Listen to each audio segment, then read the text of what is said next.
Welcome to the podcast, Lowe. Which are the commercials that you've done? In your backyard, you were building something? Watching the game, right? Let's go team. That's what I said at the end. So we need to do that every time we do this ad, as you say. Let's go team. Let's go team.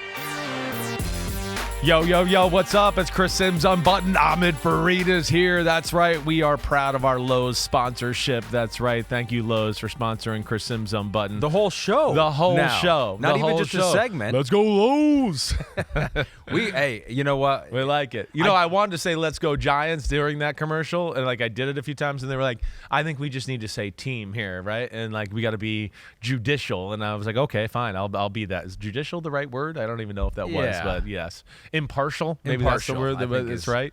So, but they let you say it a couple of times. Like, all right, I did it once or twice, and then I think somebody because they have Lowe's higher ups listening and watching too from a different site, and people in the back room. I think they were like, okay, he can't say Giants. We got to figure out something else. You should have just done one for each team, and right. Then you would have been a hero in that local market. How cool would that have been? You're right, but I don't know if I'm a big enough star for them to make 32 different versions of a commercial. So I don't think that was going to happen. Sorry. Welcome to the family, Lowe's. I know you were here last podcast, but now your name is on. It's like Chris Sims, and then Lowe's. Right. It's like those are. My name's still not on. We do commercials together. It's just the way it goes. My name's still not on there. You know, so it's like Lowe's is now more prominent than Ahmed, which is fine. Maybe we're getting to the point now where it could be Chris Sims Unbuttoned, and then we put you in little writing on the bottom, with co-host Ahmed Fareed. Yeah, Chris Sims Unbuttoned. Time for that. Brought to you by Lowe's, produced by Pete, directed by Kristen, Matt Casey sometimes involved, from a higher level. And then the fine print on the very bottom. AF, just my initials. Okay. Welcome, Lowe's. We actually have that old ad. Oh, let me see it. I'd love to see it again. I figured we had to take a look back. It was a fun day. This is from a few years ago, too. Here's the actual ad from Lowe's that Chris did. This season, our team is getting ready for game day a little differently. But with our in-depth coverage and live updates of all the action. Looking good, Dad. Here we go. Our Sunday night crew is ready to put the home in home team. There we go, team. Where's the pizza? That's hilarious. There we go, team. You know me, Mr. Handyman, with the power drill and everything like that. That's what I do. I cook pizzas on my free time. It's just, normal day in Chris Sims' life there. Yeah, is that 0% of the time that you actually do that stuff? 0% of the time that I would cook a pizza or cook anything, really, for the most part, other than breakfast at times, right? I can do breakfast. That's and grill stuff at night, right? That's about that. Doing actual I'm not bad at being hey, this needs to be fixed, or I am Mr. Surveyor of the yard and the house every day. You point out the problems. I do point out the problems more times than not, and somebody else fixes them. But if it's something I feel like I can handle, I will get out a screwdriver every now and then. I got an old house where it's old doors. You've seen it. There's literally bolts on the door. Yeah. I'll get out and okay, hey, this one needs a little tightening and doing that, but that's about the extent of it. For people that don't know, that was your yard. That was your house. That was your family. It was my family. Yes, we did not rent a family. That was actually my daughter and my little son, and much younger. Holy cow, that's what's crazy. It almost brought me to tears there, going, oh, look how cute and young they are. Now they're old punks talking back to their parents all the time. Don't want to listen to us at any point in time at all. Yeah, and so that backyard movie screen would actually be a cool addition. Did they leave that for you when they left? They did not. They did not leave that. God. I know. Did you want them to take it, or did you? I would have loved to have. I would love to do something like that. Kept right? That. That's my kitchen. There it is.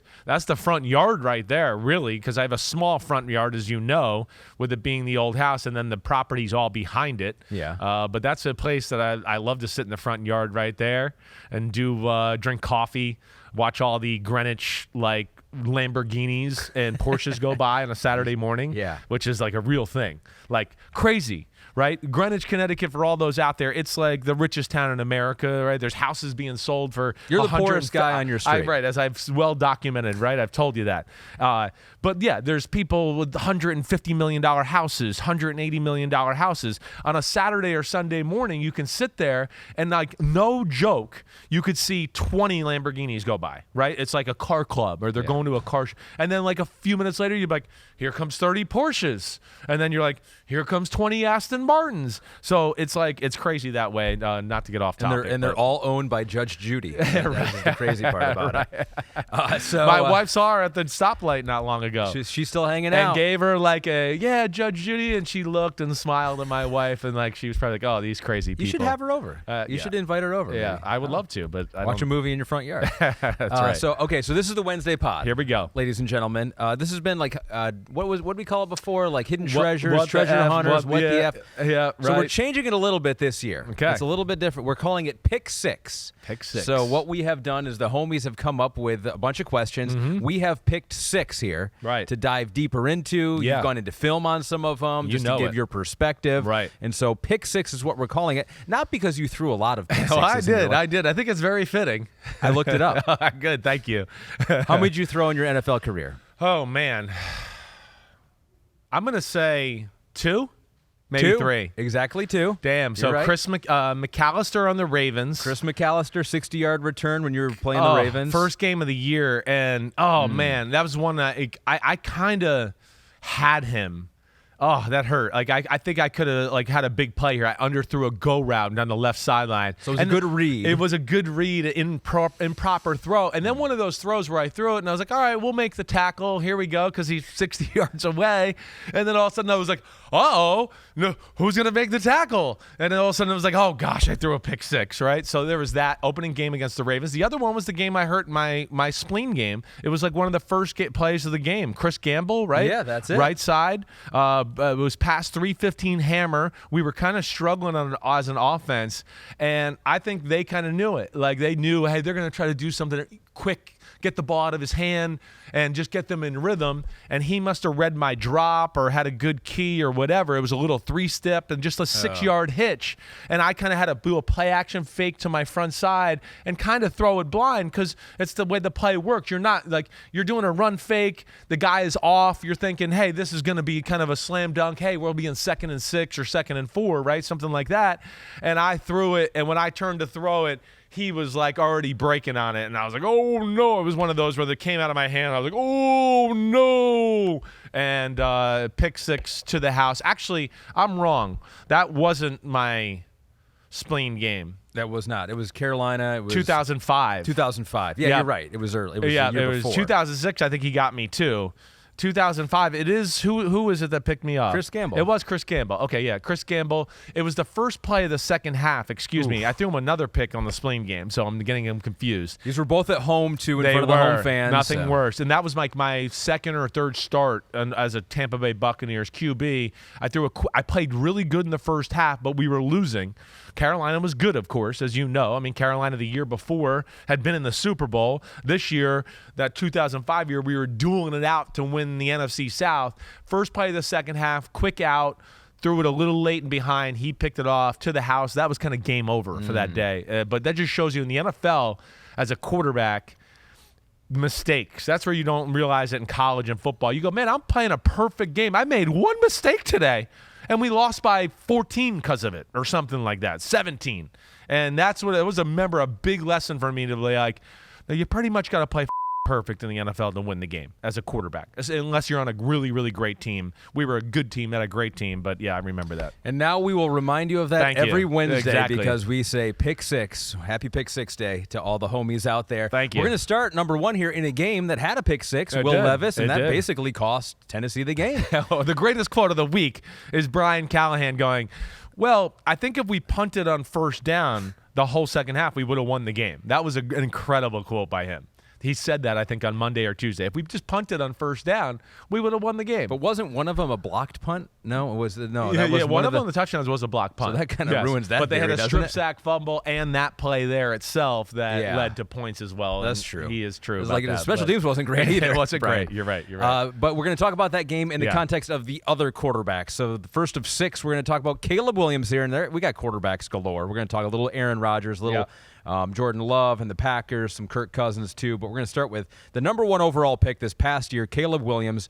Officer Nordberg says, what went right for Caleb Williams? Or if that's not enough content, what went wrong and why? So you're watching these games on Sunday, as we talk about. You're watching along with everyone. You're locked in too, and especially with Caleb. So you feel like you have a pretty good feel. Yeah, but when you watch the film, things are revealed. Right. And so you've dived a little bit deeper into Caleb Williams. Yeah. What'd you find? Yeah. Well, Officer Nordberg, I love that. I think that's from Naked Gun. I don't know if you know that. I think that's who that is. Seen that Nordberg, movie. right? And that's him. He's Nordberg. Okay. But thanks for listening to the pod, Nordberg. Great. Just make sure you turn the mic off when you go to the urinal, okay? But either way, with Caleb Williams, yes, you said it right. I'm always locked into the top quarterbacks. I very rarely let them out of my vision when it comes to Mahomes, Allen, the young studs, whatever else that way. So as I watch the game and what I said on Sunday night, I feel good about. The one thing I think that I didn't really realize until I watched it back yesterday was he was under tremendous pressure. Right, that was one thing, right? But the other things I talked about as far as Sunday night and a little bit on our podcast Sunday night, doing all of that, and it jumps out to me once again watching it back. They really gave him no chance early on in the football game. It was one of those where, hey, let's bring him along slowly, let's get him in rhythm, let's do some simple things. But yeah, the Titans were ready for that approach, and let alone the interior part of the offensive line by the Chicago Bears got absolutely whooped by some of the Titan D tackles during the football game. So I think there was a little bit of that went on. But you saw my notes. I sent them to you yesterday. I mean, the first few series, it was first down run. And then it was like, hey, we're in 2nd and 9. And a few of those times they ran or they just threw like a wide receiver screen. That's, again, led to 3rd and not the best position for a young quarterback in his first game ever, right? Oh, hey, it's 3rd and 11 now, right? And now the Titans can dial up whatever they want on defense, right? Blitz, crazy coverage, guys dropping, whatever. That's the green light defensive down for a defensive coordinator, right? And yeah, that not exactly lay itself out for success for Caleb Williams, let alone, yeah, he missed some throws and would like some things back too. How many do you think in the course of the whole game did he miss? You're like, oh man, that's not the Caleb Williams I saw in college. Realistically, I mean, he missed the out and up during the across the left sideline. He might have had another throw where like Keenan Allen was to his right, and it looked more of like he didn't miss the throw. It's like he led Keenan Allen, and Keenan Allen was sitting in the zone. Like, wait, no, I don't want to run there. I'm going to get killed by the linebacker. Keep me here. And I think he threw it like, hey, stay on the run a little bit, and I'll hit you. So, there was that. But I think overall, when I just look at missed throws, I really think there was only 1 or 2 that I would go, wow, he missed that. He definitely should have hit it.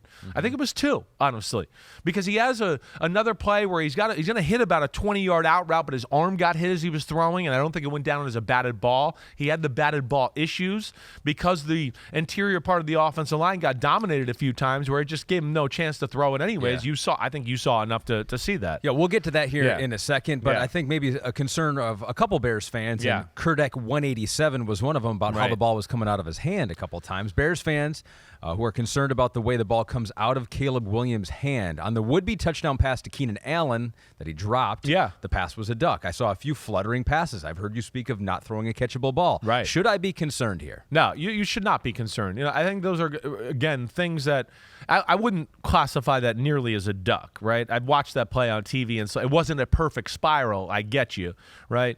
But it still was on the money perfect. What I would call there is like a hard wobbler. That's what I call those type of balls. And yeah, you'd like to throw spirals to make it easy and catchable and all of that too, but that ball should have been caught 99.9 times out of 100, right? That's a slam dunk there. I don't think you have to worry about that. 2, when you're uncomfortable and you don't get in the flow, I've been in these situations. Yeah, the ball doesn't come out of your hand clean because you're rushing things and just everything's a little off sync, right? Because, oh gosh, and I don't feel like myself. So you might rush the turn of your upper body, or you hasten things up and try to throw with your arm a little bit more because you're nervous and all that. So I would agree with the sentiment that the ball didn't come out of his hand as clean as it usually does. No doubt about that, right? But at the same time, not enough of a duck or a quacker where I'm going, oh man, guys, they can't catch that football. It wasn't to that extent, right? As I tell my son all the time, because he does this too, I go, Peyton Manning had parts of his career where he never threw a spiral. And we don't go back and go, well, he didn't throw spirals in that game. We go, he was 24 for 28 for 385 yards and 4 touchdowns. Who the cares about the spiral, right? So there is a little bit of that, but of course you prefer a spiral. Yeah, and a bigger deal if you are playing outdoors in some elements and some wind. Definitely. That's when he it can becomes spin it, a certainly. problem. I think there's a little nerves and everything that go into that first game. So we're going to go into your notebook, and last year we were desperate for a sponsor, but it was brought to you by nobody. Some homies stepped up and tried to just put their name on it, but we have a sponsor this time. It is Home Team Help presented by Lowe's inside the notebook. Man, I'm going to go to Lowe's, buy some wood after we're done here because they're helping us out left and right. So we go inside the notebook to something you have alluded to a couple times now. Yeah. The cursive writing is back, It's by back, the way, baby. if you're You know watching it. on YouTube Right. or Peacock right now. You had gushing praise for Tavondre Sweat and Keandre Coburn. Keandre Coburn, a fifth-round pick. Both Texas guys. Out of Texas Right. a couple years ago. Right. Both guys, giant human beings, around 350. Yes. And they were dominant. They were dominant, and if there was anything that you're concerned about, looking forward as far as the Chicago Bears and their offensive line, and they're playing the Houston Texans this week, it is that, will they handle the interior part of the D-line for the Houston Texans? When you go back and watch the game, the Tevin Jenkins and Coleman Shelton, their center, and their left guard, Tevin Jenkins, they were the ones to me that jumped out more than anything. Nate Davis did a solid job, but those two definitely struggled in some areas where they were, big guys pushing the pocket or just getting on the edge of them and making a move, and that's where Tavondre Sweat, again, for 346 pounds, he is some good athlete. He looked better in that game than he did in and his all the college film. stuff we watched, right? And that just shows you, too, again, the NFL. Right? College, you're a top recruit, and they want to make sure you stay happy, so you tell your other guys at your school, hey, come to here, and they want to make sure, he's going to the NFL. We want to make sure he talks good about us. That's where college can be a little different. The NFL, they get there, they go, yeah, you're a second-round pick. Congratulations. Welcome to the team. And then the first practice goes by. They go, what the are you doing, kid? What are you doing? You got to play harder than that. You better chase the ball. And then you have some of your defensive linemen start to call you out and be like, hey, man, come on. What are you doing? That's not how we practice around here. And it raises your level, right? We've talked about this before with offense and defensive linemen, the hot poker up your ass respect, right? There's part of that. And I do think we saw that, and I agree with your sentiment there all the way. He did talk to Connor Rodgers at the Combine. Yeah. Pete was showing me this, right. and he said to Connor, he goes, school's tough. It was easier this year for me because all I had was like one elective at the YMCA where I had to volunteer as like an internship. Yeah. He goes, but so who knows? Maybe it was just everything with college. It could football. be. When you get to just focus on football and do that, you can raise your game too. There's 100. I mean, it's an underrated, or overlooked factor as far as that.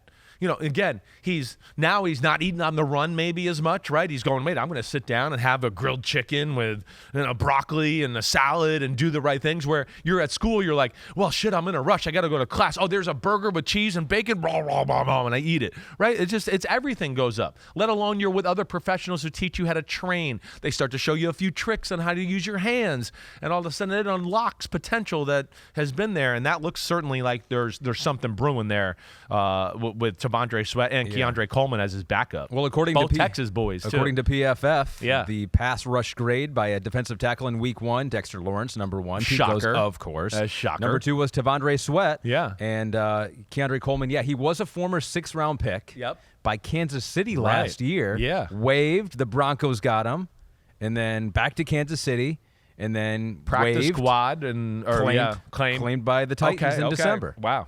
So he's been around, but he looked good, according to you. They are obviously unlocking him as well. And put Caleb Williams under pressure, so we have extrapolated the under pressure and not under pressure stats for Caleb Williams. And I Right. feel like these are fairly typical for any quarterback you will see.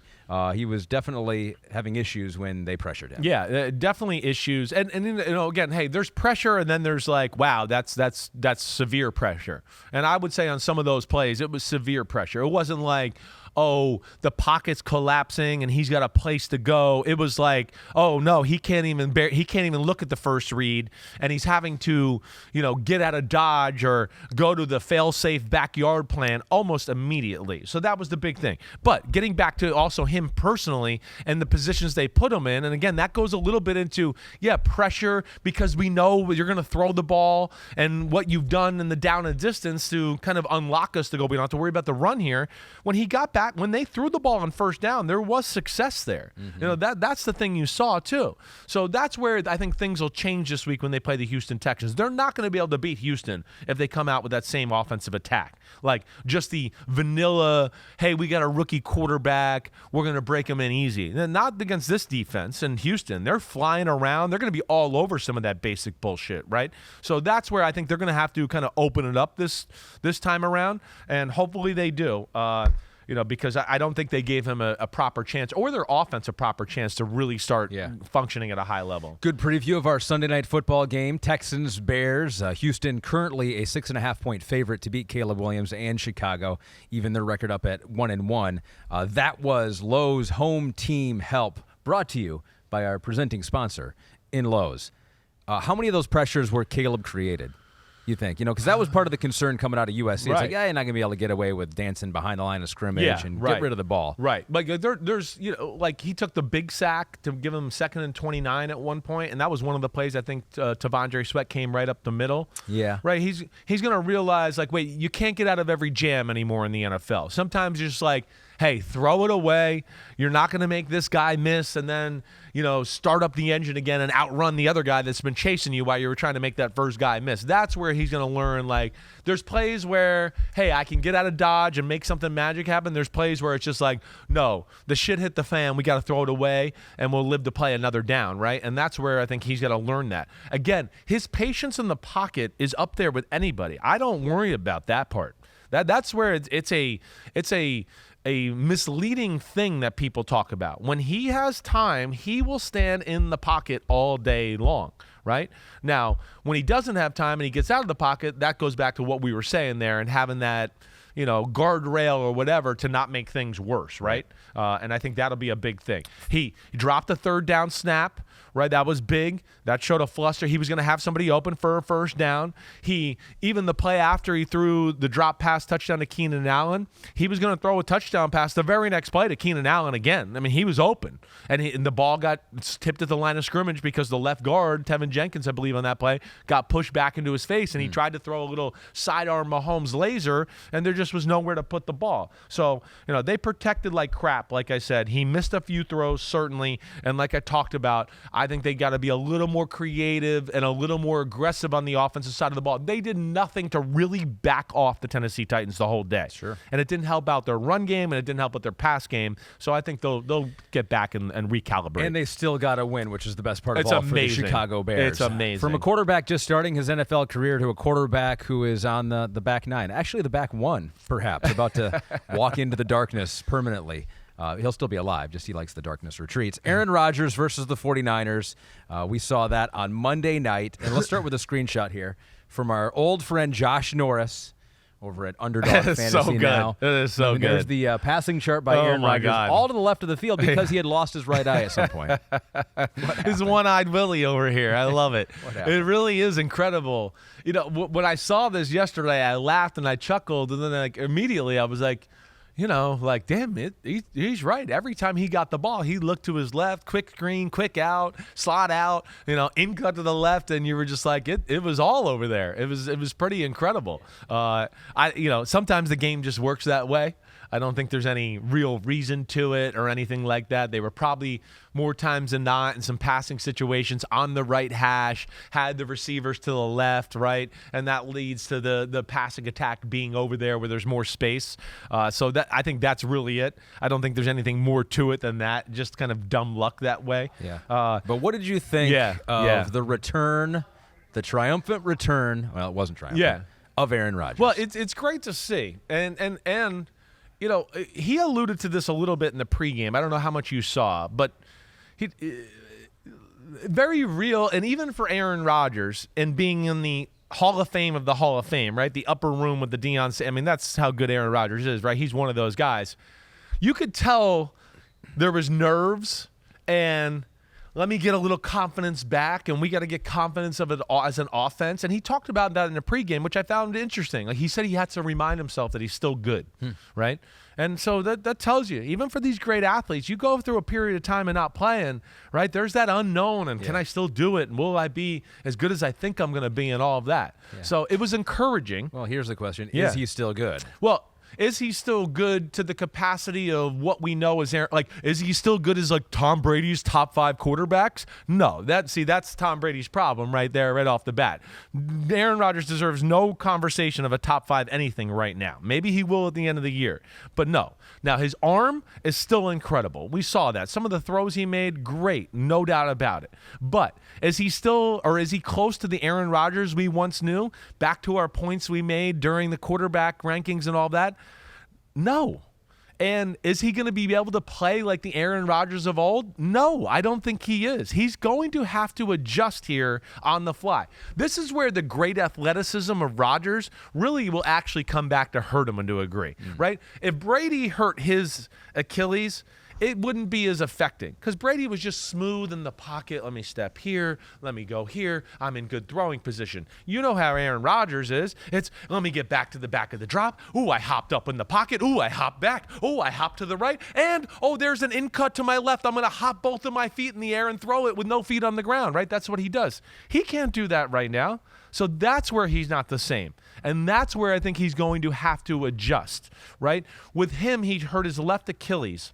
His left Achilles, it's his front leg, and when he likes to do those little jump throws where he gets both feet off the ground and kind of just uses his upper body torque to throw the football, he posts on that front leg to kind of, wait, let me brace my body so I can turn, right? And then I can jump and throw and get that bottom part of my body out of the way and just let the rotation on top work. Does that make sense? Am I explaining that the right way? So let me get this straight. So Aaron Rodgers, his Achilles is on his front foot. Right. Whereas Kirk Cousins, we'll talk about a little bit later, is on his back foot. It's a different effect. It is a different effect than what it does. And Rodgers is rare that he even throws the ball. He's so gifted. He found a way for years where he said he copied it from Brett Favre, getting his feet out of the ground a little bit when he throws, so he doesn't get a torn ACL when somebody hits him when he throws, or gets a high ankle sprain. His feet are always out of the ground, so if he gets hit low, he just gets him knocked out underneath him and he falls to the ground, right? So there's some beauty in that and some real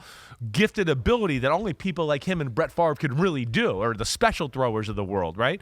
So there is that. But he, in the last few years, wants to throw like that all the time. Right? He's not let me let my feet in the ground and let me just let them sink in there and let me power drive the football. That's not really where he makes his bread and butter usually. We saw some of the go routes or the back shoulders to like Lazard and Garrett Wilson on the left sideline.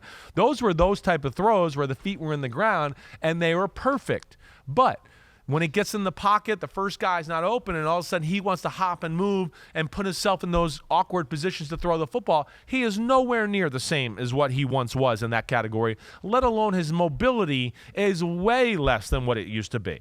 So, there was good about Aaron Rodgers as far as, hey, you see his on-field command is still good, getting him to the right play. All of that was amazing on that one touchdown drive. But I still think there's going to be a big adjustment of how he has to play. And I do think that I don't look at it and go, that looked really great, watch out. To me, would go the opposite. It looked a little less than what I expected it to look like athletically and stuff like that. And it'll be interesting to watch here the next few weeks unfold. You'd have to imagine that he will trust that Achilles more as the year goes on. Right. But he is also 40 years old. Exactly right. And who knows how the body will bounce back and respond. That's where if he was 32 and he had this injury, I wouldn't be going, can Aaron Rodgers play the way Aaron Rodgers thinks he can play, right? That was my quote during our quarterback rankings and all that. And I've said that all summer. If he was 32, I wouldn't worry about it. I'd go, he might not be exactly 100% perfect, but he'll still be able to play the way he wants to play. But at 40 with this type of injury, yes, I think it is play-changing type of injury at his age. And that's what we're going to have to evaluate as we go forward. Doesn't mean it can't change, but I think it means that, some of the magic things we've seen Rodgers do in the past is not going to come up as much as we're used to. And the idea with the Jets is the defense they have and what's around him is that he doesn't need to be that guy that he was. He just needs to be better than what they had last year and can put him in the playoffs. And they did have the tough test of taking on the 49ers in week number 1. Yes. Derek Weatherford asks you, did the 49ers improve their defense in the offseason? I know it's one game, but the run defense looks improved. Well, I think the 49ers were a team or a defense that a little bit on a mission anyways. I don't think they were overly thrilled with their year last year. Yeah. I mean, right? you said that coming into the game. Right. That you felt like they knew what the Jets were going to try to do to them. And they did, and they're going to be motivated. They knew what, the Jets were coming in to make a stand and make a point on national TV to say, hey, we're here, right? We've arrived. So they were ready for a fight. And I think with the defense, here's some interesting things. Hey, Javon Hargrave had a less than year last year. I think he looked great in the football game, so he's motivated. We know Bosa is a beast, right? And I think even for his standards, he'd probably tell you he had a less than year for himself last year, even though it's still less than for him is like, what, top 10 defensive player in the league? Started off kind of slow after the holdout. Not as dominant as he can be. But the other part of it is Leonard Floyd is an improvement over what they had, and Chase Young and some of the other guys. And so is Yetur Gross-Matos. So I think that aspect, let alone, I do think Sorensen and Brandon Staley being on the defensive side of the ball is filtering a few new wrinkles and ideas to the 49ers defense instead of just like Seattle scheme, right? That's kind of what they've been with Robert Saleh and even with Steve Wilks and trying to teach that to him last year. So I think that's to me what the big difference would be in the football game, let alone the Jets with the run game are not overly complicated. And see, when you have a talented team with smart coaches, they go, wait, guys, let's just break this down. They run these 3 run plays to this side. They run these 3 run plays to this side. Like, we're going to get you keyed up on it, on the things to look for to know that play's coming or how the offensive line comes off the line of scrimmage. So I think they were very ready in that capacity. Like, the Jets' run game compared to Shanahan's run game on the 49ers is elementary, right? Shanahan's over there doing stuff where it's like you saw some of those plays. They were gashing that Jets defense. That was like Shanahan's been like, well, I know how Robert Saleh lines up to this, and I'm about to show him a master class in studying film and exposing your problems on a defense. And he did that. So, but the Jets aren't quite that way or wired that way. And I think the 49ers, of course, are smart and one of the best teams in football, and they were all over that stuff. I mean, that pressure really is going to ramp up on the Jets at this point because you got your quarterback now, Aaron Rodgers, even if he's not what he was before. He's super talented. And now it's the coaches are going to be under scrutiny even more than they have been. I do want to say a few more things before you try to move on. Did you want to move on? Did you want to see anything else from my notes, anything like that? I mean, I got a dinner appointment, a lunch appointment at some point, but we talked about the hopping in the pocket, right? He can't do that. Which, to your point, the protection's going to have to be real because you saw him run. He can't run. That's not going to be a part of his game. He had a spin move in the second quarter that literally took 5 seconds to spin. Right? Like if I did a meme, he literally like took 100 steps to spin out of the pocket. Yeah. Like if you looked at that spin move next to a Mahomes, a Lamar, a Josh Allen, you'd be like, oh, that's a 40-year-old spin move right there, right? Yeah. So there's stuff like that I don't expect them to be good at, okay? They weren't on the field in the first half of the football game. That's another thing you got to take into account. So it was hard for them to get in a rhythm. They had some drops and some mishaps and stuff like that. His interception, right, was total panic. And again, those are the things that I've talked about that I worry about. He is in the pocket was clean. There was somebody coming around the edge, and he decided to look at that and move and then go back to Garrett Wilson, and that was too late. Garrett Wilson was open while you were looking at the pass rush worried about getting hit, which you weren't going to get hit. Right? So then he tried to, real quick and throw it out there. And it was by that point, the defender was like, wait, it's 5 steps into the route. Now I know where he's going. I'm going to undercut him. He hit the ball pops up. So that was not a good look by Aaron Rodgers there too. Yeah. And those are things that, as things go by and their offense not being overly complicated, like I've always told you. Aaron Rodgers, this is the offense he wants to run. It's basic West Coast stuff. Now, he's great because he's going to get you in the right play, but at the same time, some of those plays, it's the right play, I tell you, but the defenses are going to go, I saw this play 70,000 times in OTAs and another 70,000 in training camp, so I'm going to be all over it. And that's going to be the thing to watch for as we go forward here, too. From snap to throw, Aaron Rodgers had the quickest time in the NFL in week number 1. And so there he you was go. getting them. And we've seen that in the past, I right? know, the reluctance to hold on to the ball and take those deep shots down the field. Exactly right. They're going to need a little bit more of that. They definitely definitely do. That's got to improve. And hey, I think they're going to have the ability to protect. And with a guy like Garrett Wilson and then Breece Hall, they got us push the ball down the field a little bit. They'd be crazy not to, right? To take people off maybe the Breece Hall screen game and then the run game itself. So we'll see where it goes. Yeah. There are some positives, but there's some things to look for as far as like, let's see where it goes and evaluate this as we go. I don't want to be too hasty on a week one. Early on in the year, the defense is going to have to keep them in games and give them some. Yeah, they might have to win games. Let's have to win some just games win the for 'em. games. Just win the games right now. Nobody goes back, right? And like as time goes by, we're not going to go back like to last year and go, in week 5 the Chiefs won ugly, and then they won ugly in week 6 and week 7. We're just going as time goes on. We go they won the Super Bowl and they were clutch. We don't dive into it. Just win games right now. Who cares if it's 17-14, 20-17? That's probably the way it's going to look for them for right now. And then hopefully you can get into November and go, hey, his health is a little bit better. We're confident. We found a little formula that works, and all of a sudden maybe they can start scoring 30 points a game, right? Yeah. Right. So they have the Titans next. They go to Nashville. They're only a 3.5-point favorite in that game, are the Jets. The 49ers go to Minnesota indoors. Woo. The 49ers on the road are a 6-point favorite against that's Minnesota. a lot. Minnesota, They look Kevin good. O'Connell, they beat the 49ers last year in Minnesota. 6 points? Oh, boy. That's a little much, I think. All right, we'll talk about that game a Kevin little bit later O'Connell on. is like the man. I don't. Yeah, that's crazy. I think that's crazy. We got Kirk Cousins, who used to be the quarterback for Kevin O'Connell there in Minnesota. We got Jordan Love and Packers talk. What are they going to do there? We're going to do all of that after this commercial break.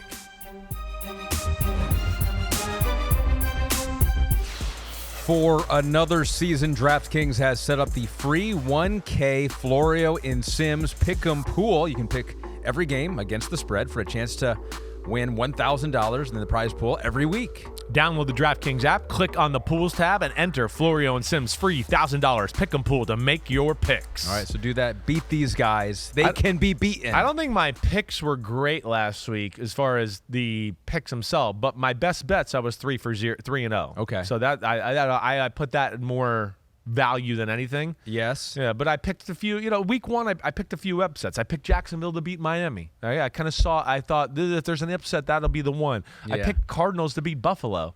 Right, and I was like, "Oh, I'm looking good right now." And of course, that's Josh why I Allen can't do struck. it, because you watch these games and you're just like, "Gosh, I kind of was right, and now I'm wrong." And now you're right, because see, it was with underdogs or the lesser teams. Sometimes it's like 1 or 2 mistakes, and then everything changes. He says you were 11-5, so pretty okay. good. You're That's not overall. bad. You know, Okay. your best bets. Just All don't right. lose a best bet the rest of the year. I think that'd be awesome to do. Thank you. Go undefeated. Right. I'll give- DraftKings, if I do that, they should pay me big money. $10. Yeah. I'll give you $10 if you do that. I should get the $1,000. Our pick 6 has hit the midway point. Here is number 3, Kirk Cousins, who did not throw a pick 6 in the game. There weren't any touchdowns for the team that did beat them, the Pittsburgh Steelers. Yeah. So you went into your notebook. We've got a couple tweets here from the homies. I just want to get into your brain first because we're a little worried about Aaron Rodgers, old man, coming back from Achilles, not as mobile. Right. Similar theme for Kirk Cousins, yes or no? Similar theme, it is. Now, Kirk Cousins has never been about movement or hopping around the pocket. So it should be better or for doing him, any of maybe. that. So I don't know if the adjustment's the same, but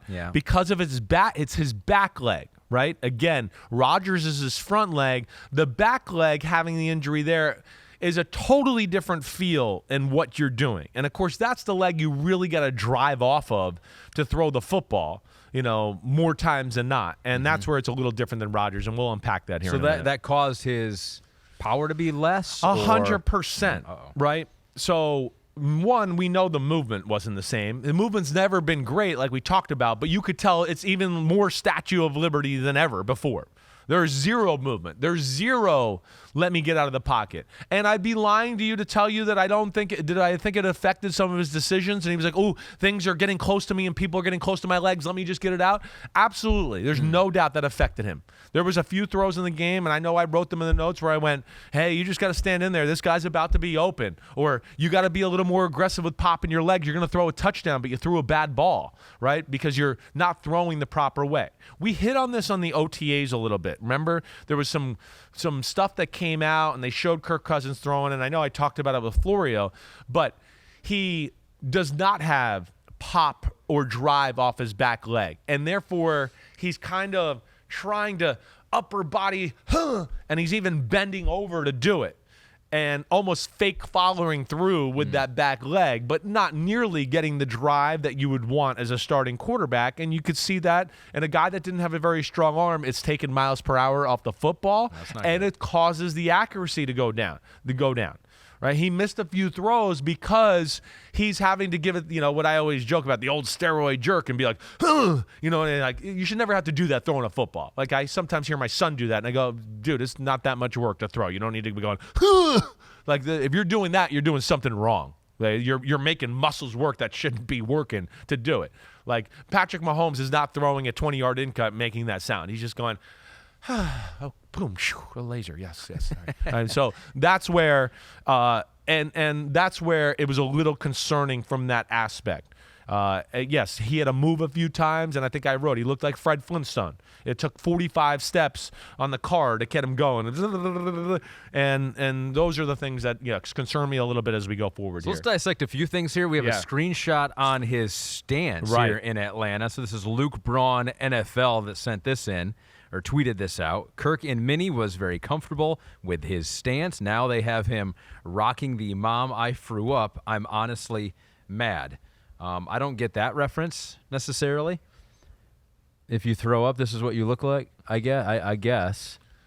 He does look sad. Yeah, it's funny. Is this a problem? I'm unfamiliar with what's happening with the screenshot. No. This is not a problem. So here's the thing. Yeah, I saw this yesterday too a little bit, and I know people. This has nothing to do with his foot or his ankle or his Achilles, right? This has nothing to do with that. Yeah. This has everything to do with what they're coaching him to do. Okay. They are going to be a shotgun. We're not going to forget about Bijan Robinson running the football, and we're going to run downhill even when we're in the shotgun, right? I like what they're doing here. Okay, so he's standing like this because the run game is going to be a real thing. If your legs are always cockeyed or with one leg behind, right? There's going to be certain runs and certain things where the back is located where it's going to be awkward when you get the shotgun snap and then you're like putting your legs back in another way. They're doing this to give you a no tell, and we're going to have runs where, wait, why would I want my legs to be, right, like left leg back, right leg front, and all of a sudden now I'm going to have to turn to my right and go over there when I'm in the pistol or somebody's behind me, right? Or even if he's not behind me and now I'm in that position, if I get a bad stop, I'm not nearly as athletic and my feet might be in the way for, I give him the ball and now my right foot's out there and I might trip him and do stuff like that. So this is a very real coaching point by some teams and what they do. And I think it's more because they know they're going to run with Bijan Robinson. They know they're going to run downhill with them and get in the pistol, and I like that aspect, but that's why he's in that position, certainly. I've gone through that a little bit, too, in my career, and I worked on that because we got into, like, shotgun running a little bit, and you start to realize, when your feet are cockeyed or already getting ready for the drop-back pass thing, there's certain run plays where you go, wait, my feet are all messed up, and I'm going to get in the way of the running back, or the timing and the rhythm of the run's not going to work quite the same way because now I'm catching the ball and I'm readjusting my feet to give the ball to somebody, or, like I said, getting in the way of the running back and maybe tripping him. So I think the Twitter question from Craig Moskow is partly answered by that. He goes, what the hell are the Falcons going to do with this pistol stuff? What's the plan? You kind of laid out part of the plan So there. The pistol, this is where I like the pistol. Okay. And then this is where we saw the Ravens do it a little bit on the first game. And this is where I'm a believer in the quarterback getting underneath the center to run the football. See, now they probably want to do that, but they know he's not going to be able to drive out from underneath the center a whole lot underneath, right? So they're going, let's just go in the pistol. That's easy for him. Then driving out, maybe our right guard stepping on his bad foot, and all of a sudden it tears his Achilles again or something like that, right? So I think that's probably part of it. The other thing is, if you're going to be a shotgun passing football team and do that, right, the run game is affected by the shotgun. If you're standing next to me all the time, right, and we're here and I'm catching the ball, and now I'm going to give you the ball, your first move is to always come horizontally, right? You don't get to attack the line of scrimmage downhill and make people commit to, he's going downhill here, and now you can cut and go somewhere else, right? So you're in the pistol. Now Bijan Robinson's going, wait, I have a few extra yards to actually see things develop, right? Because I'm behind the guy instead of right next to him. And then right. So you get that. Other aspect of it is now he gets to do that, and he gets to attack downhill and see a linebacker maybe go, oh no, he's running over there, and then he goes, oh, I don't want to go there. I'm going to cut where that linebacker just left his gap, right? He gets to see that, let alone now with that type of stuff. When you turn your back to the backside defensive end or maybe a backside weak linebacker who's on the line of scrimmage and he thinks you're handing it off, oh, we pulled it for play action pass, it's a totally different look than I'm in the shotgun and I faked it and put the ball out right in front of me for everybody to see. It does not have nearly the same effect. So I think that's probably part of the reason they're doing that. It is the reason. I know that. And so, eventually perhaps he'll be under center with some of that when he can push off. I would think so. I think this is why they're doing it. To do it in the pistol as opposed to under center outside of just if your quarterback is not able to do it? I think that, again, hey, if you're going to be a shotgun throwing team and you want to tie it together that way and do that, then, it's a good way to do it. But I think between the downhill, the ability now when you're like that downhill to see the cutback lane is a big thing too. Not only just because of you're attacking the hole like the linebacker I'm saying, but good quarterback coaches and offensive coordinators I was with too, where I don't want to be smothering you if you were behind me in the pistol and you were coming to my right side, right? I don't want to be like all right next to you, right? Because then you can't cut back because I'm cutting you off, and it actually blocks your vision. In the perfect world, you almost want to be extended to the absolute max with your arm, right? Now that gives him the ability, come downhill, he can move his feet and cut without your feet being all underneath him, and he can see the cutback lane because you're not so close to him, you're actually blocking that vision there, if that makes sense. Yeah, and I've been with some really good coaches, and that's how like the Shanahans and the people of the world will teach that, because there is a real value in that aspect. Caleb Beard tweeted at you and said, hated for you guys picking Steelers over my Falcons, but we saw how that went. LOL. What do you think the biggest factors were in our loss? I see people blaming Cousins, offensive line, offensive coordinator. It is week one. It is still early. That's right. We both saw that one play early in the second half. I was like, that was actually a pretty big, sneaky, hidden play when Kirk Cousins sent the guy in motion. The snap came, fumble. At that point, I think the Falcons had like a 75% chance to win that game. They were winning at that point, what, like maybe 9-6 or 10-9 at that point? Yeah, is that what it was? Early second half. Right. To get some momentum, go up maybe more than a score. You were right about that. It was a big moment. Yeah. 100%. And, again, I would go put that all into the category of they didn't play in the preseason.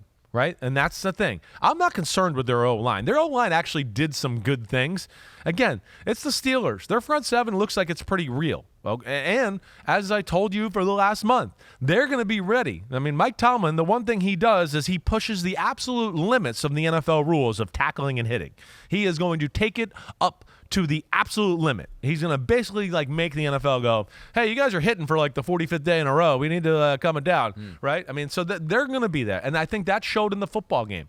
And yes, Kirk Cousins' rustiness showed as well. He missed throws and he was hasty with decisions because of his injury and lack of playing, right? And not feeling comfortable, let alone TJ Watt was coming around the edge a whole lot during the football game.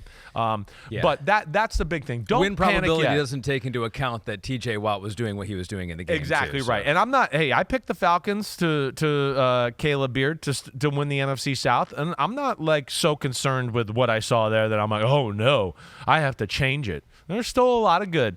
And that's a tough team to play to start the year. Yeah. They've upset a lot of people to start a year because they're always ready to go. Well, it doesn't get much easier. They go on the road against the Eagles, Monday Night Football. Got to be better. Where the Eagles are Cousins' interceptions were horrible. Let me just say that too. Yeah. Like, not like, oh man, he got unlucky.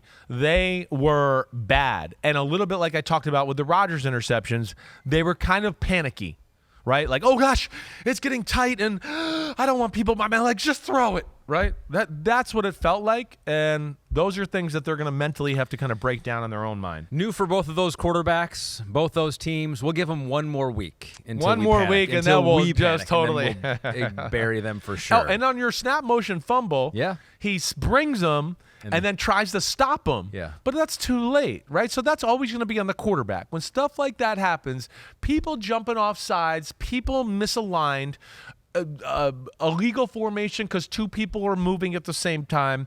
Right, we know everybody's a professional out there, but there's a reason like that shit didn't happen under Tom Brady and Peyton Manning or Patrick Mahomes' watch right now, right? Because they're all over every detail. They're like, oh, this guy's going to go there, this guy's going to sit still. Blah, blah, blah, blah, blah. They know it all, right? And that's what when you're, new team, new offense, I haven't played much, I'm worried about my ankle, TJ Watt's coming around the edge. Those are the things that happen when you don't get that experience with your guys out there. So two things we learned right there. The Atlanta Falcons, who we thought were idiots, actually geniuses for taking Michael Penix Jr. in the first round. And the Minnesota Vikings, we thought were idiots for not paying Kirk Cousins. Maybe they were geniuses too. Who knows? We will find out as the year goes on. Number 4 in your pick 6, another quarterback here. This one injured for 4 to 6 weeks. Yeah. Jordan Love with that knee injury, MCL. Yeah. We've got a couple questions here. I'm going to read these both back to back. Yeah, go ahead. Cool. Phillips, wide receiver 84, says, with Jordan Love out of the picture for anything up to 6 weeks, when taking the talent the Packers have on their roster into account, should they take a gamble on a Ryan Tannehill or a Joe Flacco before Love returns? Or would you say Malik Willis is up to the challenge? And then SF Monk says, why don't the Packers have a backup quarterback? They had the whole training camp to find one, and instead they bring a guy in days before the opener. So we're talking backup quarterback. How capable is Malik Willis? What were the Packers doing, and should they do more? Yeah, well, I get the sense that they went into spring and everything thinking that their backup situation was okay. Remember last summer, I was like, man, Sean Clifford, the things he did, I mean, he's on the right track. He looks good, right? But obviously he did not perform to a level where they felt comfortable with him being a backup quarterback, and that changed, right? So I don't know if they were kind of waiting for him to come along in preseason football or what, or maybe they just kind of surprised them where they were like, hey, we thought he was going to be better than this, and he kind of didn't look so hot in the preseason games and whatever else. I don't know there. I don't have the answer. I'll have it eventually, but I'm not the guy that calls up and like does that right away. So, that's peculiar. I understand that, but that was where my mind would go. I mean, they made a move because obviously they were concerned about it, and they realized, wait, this team's probably going to give up on this guy, or they're going to make somebody else a backup. And they went and traded for Malik Willis. Yeah, I mean, they were proactive in a sense, exactly. Right? Because that's what I'm trying to say. The easy thing to do is just like, all right, Sean Clifford hasn't looked like the guy, but he'll be okay, right? Right? They were proactive. So, and again, don't buy into everything you've seen in the world all the time. Malik Willis really.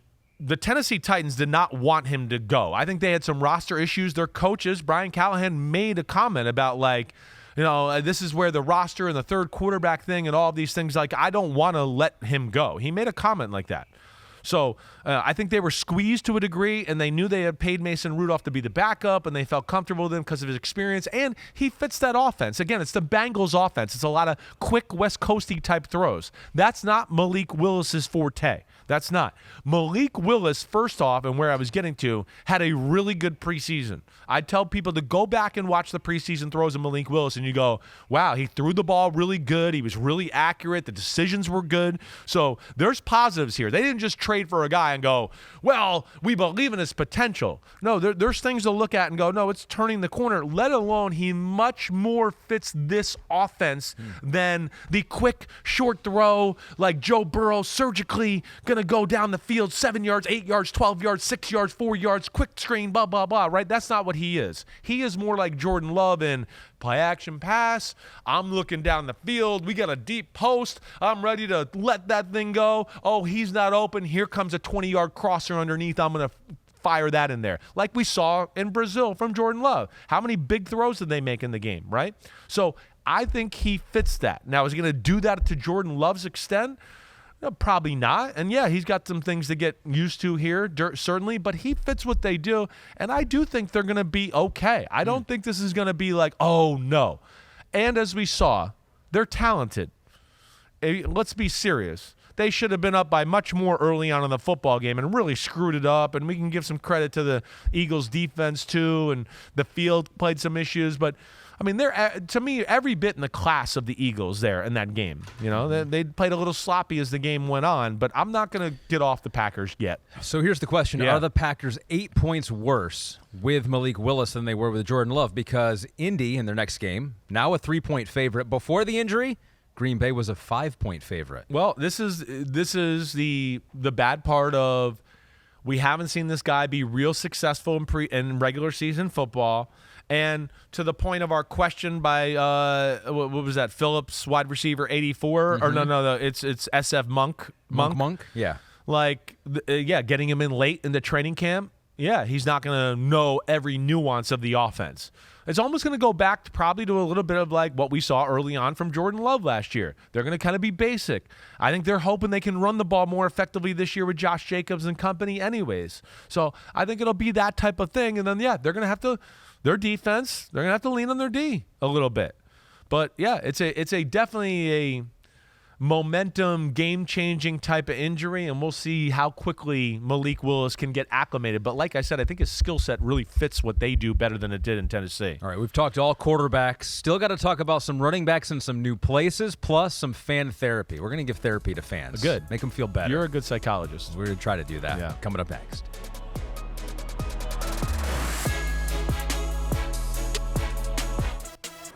All right, we saw a whole lot of running backs in new places, new uniforms. Got to get used to that right now. Yeah. Some of them performed really, really well. Right. Matt King says, damn okay to Joe Mixon. Still looks like he has a lot of juice in Houston. Looks much more balanced than last year, so he was good. Right. He rushed for 159 yards. We saw J.K. Dobbins on the Chargers, 135 yards. Saquon Barkley, your offensive player of the year. Yeah. Nostradamus over there, 3 touchdowns, over 100 yards. We've talked about this before. Yeah. Specifically, Joe Mixon, we brought up on Sunday's pod. It's like normally when a team says goodbye to a running back, they know something. Last year we had, Dalvin Cook? Yeah. Right? And who was the other one? There was somebody else, but that was like a point we tried to say. Austin and Eckler. I would always say to Pete, like when a team gives up on you, like it's usually, it's we're seeing, like there's a reason they gave up on you. Or don't pay you. Right? Or don't pay you. Exactly right. So now there's a little nuance to some of these situations here. Joe Mixon would be the guy that dispels that, though, right away. Like I did not think Joe Mixon was going to look like that. I can't lie. That was phenomenal how he looked. And you think it's real. You said that I on think Sunday. it's real, right? It's not going to be 50-yard runs and stuff like that. He doesn't have that type of burst anymore as far as long speed, but his like short area quickness and his ability to explode through the hole still good, let alone Joe Mixon is such a bigger human than people realize. Have you ever seen Joe Mixon in person? I never have. Joe Mixon is one of those guys when you see him, you go, holy shit, I didn't realize he is that big with that big of square shoulders and like the specimen he is, right? So he's going to be able to take a hit at 5 yards and drive forward for another 3 or 4 yards a lot, what you saw in the game too. So that was really impressive, right? Some of the other ones, there is some nuance, right? I don't think the Raiders thought Josh Jacobs was done. I think they were just like, we don't want to pay him that. We're going to move on, and we have a guy that's pretty good. I don't think it was that. Saquon, there was a little bit of, I think, misevaluation. Maybe we're sick of him being so popular, right? And we're sick of the fans being on us about him not getting enough and all of that. And I think that also played into this one a little bit differently. Tony Pollard, same thing. I think it's just the Cowboys didn't want to pay him. I never look at last year and go, oh, it's declining. They have money problems, so they weren't. So there was a little difference there this year. But nonetheless, pretty much all the new guys that went to a new team all looked pretty damn good at running back. That's for sure. I did some digging on PFF on this. Which running backs had the easiest life and the hardest life in terms of which one had the most yards before contact. Right. And what I look at with that, it's James Cook for Buffalo. Yeah. Had, I think it was like 2 yards average before contact. Right. Okay. Contact. Right. Aaron Jones for the Vikings. So he had life a little easier. And Joe Mixon, too. Yeah. So they blocked pretty well for those guys. They definitely did. Not that they didn't do some work on their own. Yeah. No, they blocked pretty well for those guys. The big thing is, if they block pretty well, are you still getting what you're supposed to get after the fact, right? That's what was there to be had. Yeah. And they were taking advantage of that. I think that's the encouraging thing there. And, yeah, with the way Minnesota was throwing the football and all of that, the Giants got so worried about that and were playing so bad that, they started to get whooped up front, too, as far as the run game. Joe Mixon, hey, this is the thing we talked about on Sunday night. It's scary with the Houston Texans. If they can run, and our O-line is really good if it stays healthy. If they can do that, holy crapola Batman, that play-action pass from Bobby Slowick and him are going to be dangerous. But, that was impressive to see. Saquon, I'm not shocked by.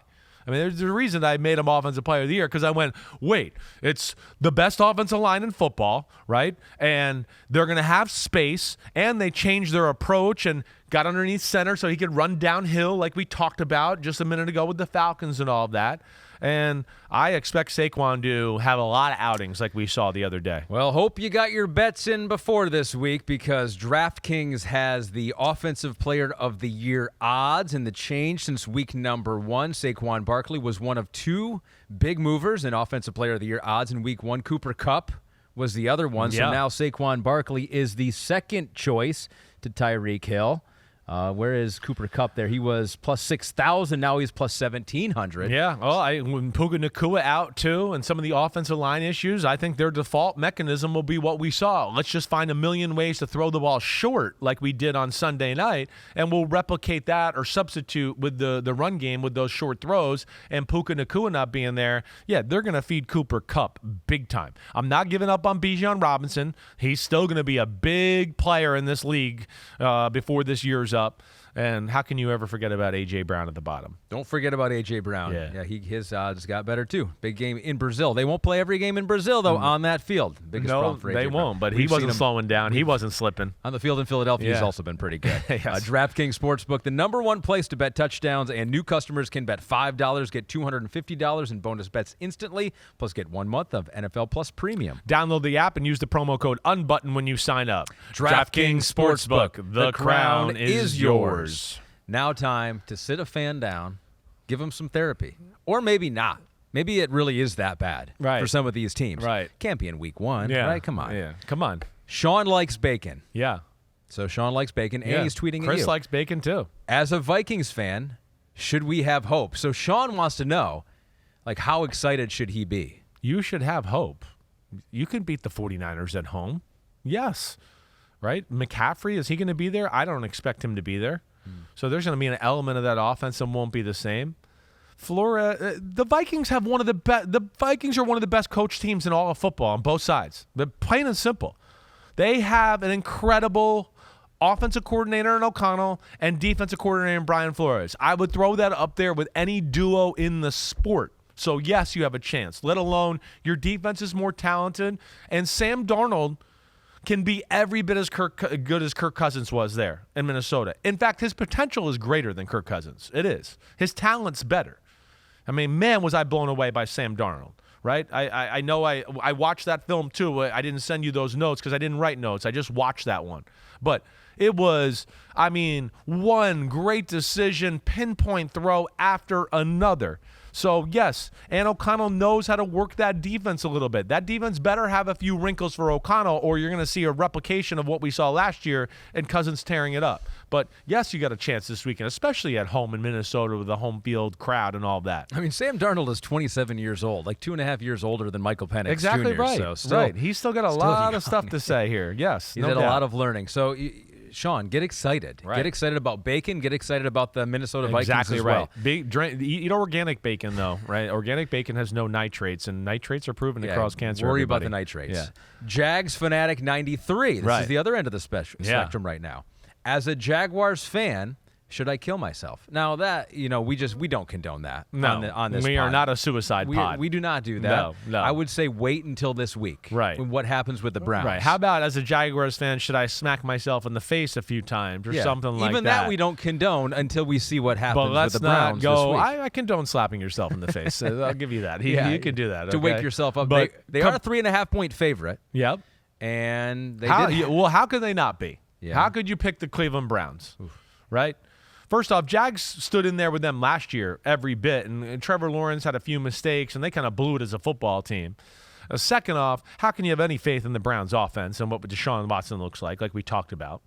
The other thing is there is still so many positives with the Jaguars game. Don't forget about that. That stunk the way you lost. I know. You're about to – I mean, the game's going to be over. It's over. 24-7 with, 2 minutes or 3 minutes left in the third quarter. All but going to lock it up. So, no, I still think this is an incredible, talented team, and there's a lot there. But, yeah, this is a big one this week that you got to win. All right, which leads us to – Don't kill yourself. Which leads us to – that's the pick six. Right. We've done it. It's been returned for a touchdown, 61 yards. As usual. Unfortunately. I'm retiring the big butts. Okay. It's done. We did it for 2 years. Yep. Wildly successful. Right. Trophies were made. Yeah, your wife was getting a little jealous, so we had to like, move on. Enough of enough this of these butt butt stuff. So Pete notes here that Dexter Lawrence would have won every week anyway, so it would have gotten boring. And that's probably true for this first Dexter week. Lawrence is so good. It is incredible. I mean, it's incredible. He's the best defensive tackle in football. It would have been him. It would have been Aiden Hutchinson. It would have been super boring. So Right. instead, we like Big Buzz, and we cannot lie. Big Buzz replaced with Big Buzz. So what I'm going to try to do each week is the top 3. Right. Buzz Watch. Okay. So these are the biggest opportunities for teams and players out there to make buzz next week. Right. So I'll look at all the games, all the players. It takes me like 30 to 45 seconds. A lot of work.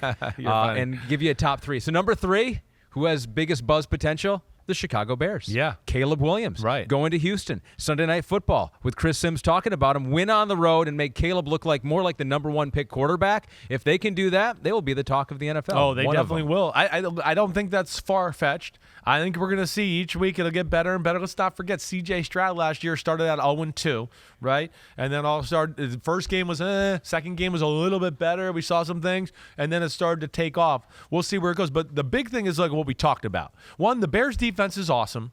So this will be a challenge for Houston this week on that side of the ball. The second thing is I do think they will open it up. They're going to watch the game and go, we can't win the game playing the way we did last week. So we have to attack more. Your pick pod upcoming tomorrow. A reminder for everyone. So that'll create a lot of buzz, but not as much as this one. Number 2, the Patriots do it again. Gerard Mayo, another masterful game plan.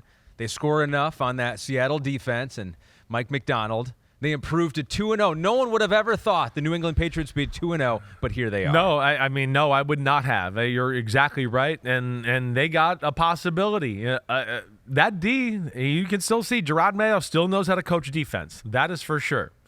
And Seattle, I do think is going to be better on offense than we saw last year. And what we saw with Kenneth Walker running the ball, I think that they certainly look better than the Cincinnati offense last week. That's for sure. So we'll see where that goes. But wouldn't be shocking. But I like Seattle's talent. Seattle's another one of those teams where it was like I didn't put them in the playoffs, and I was like, maybe I should. I don't know about that. There's enough on that roster to certainly put them in that combo. So those would both be big. That would be huge. In my opinion, the number 1 team that has the best chance to create a ton of buzz, we talked about it already. Yeah. The Minnesota Vikings.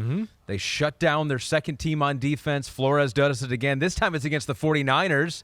Sam Darnold disposes of his former team, and they go 2-0, and all of a sudden the team that everyone thought was going to be 4th in the division in the NFC North, now it was like, can they challenge the Detroit Lions and win this division? Yeah. The Minnesota Vikings, Buzzwatch team number 1 for me this week. I hear that. And Sam Darnold plays like he did last week. We're all going to change. Hey, they're playoff caliber.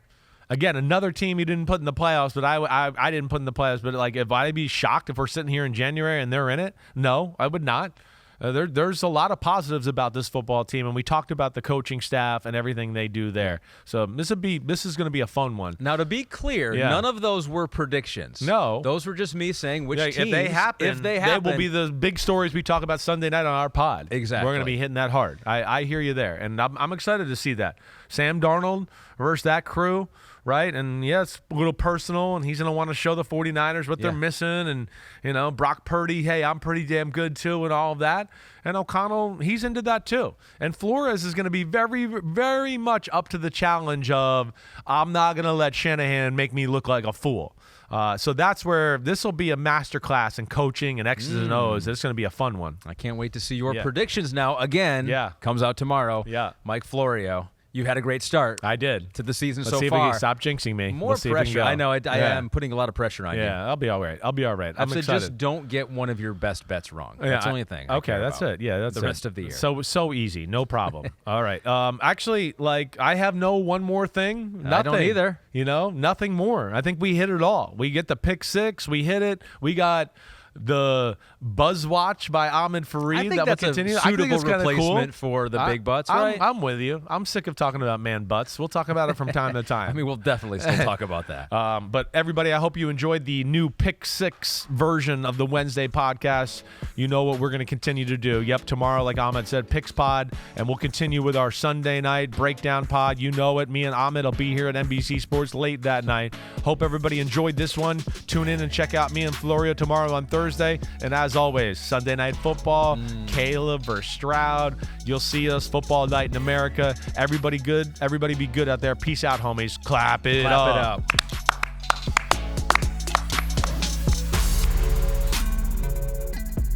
Yo, homies, thanks for watching. Yeah, it's time. The NFL season is here on Chris Sims Unbuttoned. You can hit subscribe to get all the weekly picks, plus our Sunday recaps as the games are happening. Oh, you know it. Nobody does that better than us. Thanks again for watching. Remember to subscribe. Peace out. We'll see you next time on Unbuttoned.